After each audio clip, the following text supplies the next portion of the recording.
Hello students, আজকে একটা নতুন চ্যাপ্টার নিয়ে চলে এসেছি। দেখো, আজকে এনেছি হিন্দির ক্লাস 5-এর রাগ কি রস্সি। তো তোমরা পড়েছো নিশ্চয়ই।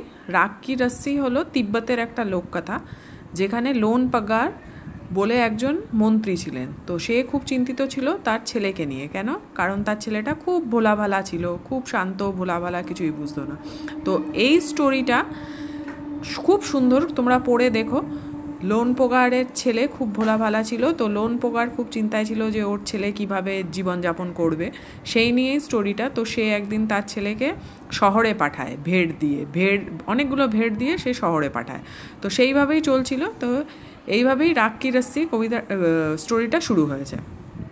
তো আজকে তোমাদের আমি রাগ কি রস্সি পুরো এটা বোঝাচ্ছি না, আজকে আমি আগে তোমাকে কোয়েশ্চেন অ্যান্সার করাচ্ছি। দেখো, এই যে এখানে যে দেখতে পাচ্ছ কোয়েশ্চেন অ্যান্সারগুলো কিন্তু খুবই ইজি।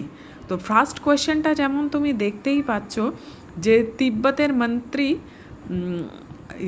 নিজের ছেলেকে কেন পাঠিয়েছিল, যে শহরে কেন পাঠিয়েছিল, কিংবা সে কেন চিন্তায় ছিল। তো এটার অ্যান্সারটা তোমরা দেখতেই পাচ্ছ কি লিখেছি আমি।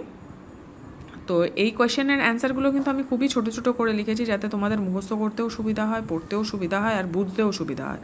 তো এই স্টোরিটা খুবই এত সুন্দর স্টোরি, আর যেহেতু এটা লোককথা, তো তাই জন্যে খুবই সুন্দর লাগছিল পড়তেও, আর বোঝাতেও আমার খুব ভালো লাগছে। তো তোমরা যেখানে বুঝবে না, তোমরা কিন্তু অবশ্যই আমাকে বলবে যে কোথায় তোমরা বুঝতে পারছো না। সেটা কিভাবে বলবে? কমেন্ট করে বলবে।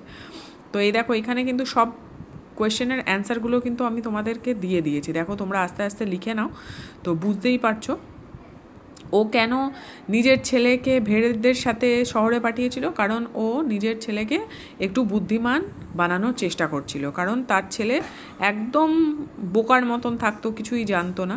তো সেই জন্যে সে অনেকগুলো ভেড় দিয়ে সে নিয়ে গেছিলো। সে একা তার ছেলেকে ছেড়ে দিয়েছিল যে সে যাতে ওই ভেড়গুলোকে বিক্রি করে টাকা কামিয়ে আনতে পারে। তো এরকমভাবেই অনেকগুলোই কোয়েশ্চেন রয়েছে। তো এই যে দেখতেই পাচ্ছ তোমরা, তা আমি কোয়েশ্চেনের সাথে সাথে কিন্তু অ্যান্সারগুলোও তোমাদের সাথে শেয়ার করে দিচ্ছি। তো তোমরা কিন্তু অ্যান্সারগুলো অবশ্যই লিখে নাও, কোনো সমস্যা নেই। যেখানে সমস্যা হবে অবশ্যই আমাকে কমেন্ট করে জানাবে। তো তারপরে দেখো, আমাদের কিন্তু এই যে এইখানে কিন্তু বলছে যে দো প্রকারের যে সংজ্ঞা আছে, এখানে দেখো দিয়ে দিয়েছে লে, তাম্বা, ধাতু, খিচড়ি। এই যে এই কোয়েশ্চেনগুলো যে রয়েছে, এই কোয়েশ্চেনগুলো কোন দুই সংজ্ঞার ভেতরে বর্গীকরণ করতে বলছে।